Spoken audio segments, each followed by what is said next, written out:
Now, a CNN exclusive, they have saved countless American lives in Iraq. Now, this stunning news. 1 out of every 5 mine-resistant ambush-protected vehicles in the war zone is out of service.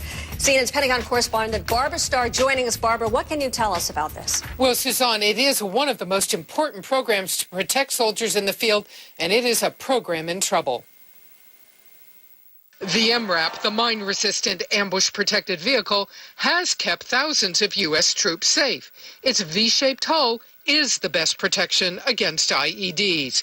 But in the last several weeks, as many as 1 in 5 of the vehicles in Iraq has been out of commission.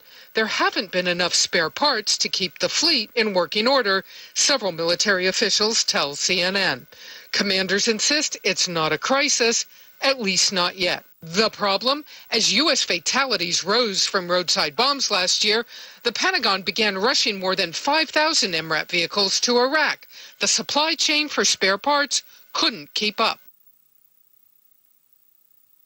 Base of just a handful per month to several hundred in a very quick order of time. One of the limiting factors when these were rushed into production was the availability of heavy-duty transmissions and engines and axles and tires. Soldiers are now using armored Humvees or waiting for MRAPs to be fixed. The Pentagon predicted much of this last year. This is an extremely aggressive program, and the Defense Department is accepting risk here. There are other problems. These 3 Army Special Forces soldiers drowned in Afghanistan last month when their MRAP vehicle rolled into a river.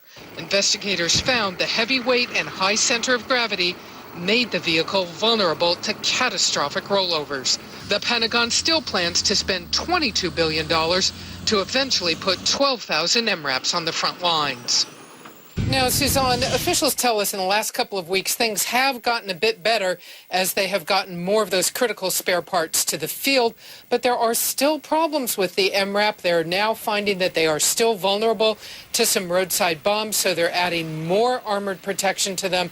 This is a program that is so sensitive, very little is openly discussed about it by the U.S. military. Suzanne? Barbara, I wonder if they are talking about any kind of timetable when they're really going to be able to address the problem, or no?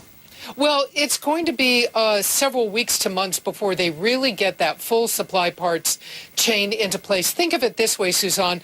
As one official said to us, if you had a Caterpillar tractor or you bought a Honda or something very commonly used in the world and it ran into trouble, you'd have a spare parts chain, a supply store nearby. But the MRAP was really built from scratch, so they didn't have that kind of sort of military muscle power behind it on the factory floor. They're still playing catch up. It's still something they're looking at very closely, Suzanne. Okay, Barbara Starr, thanks so much for that exclusive report. Thank you, Barbara.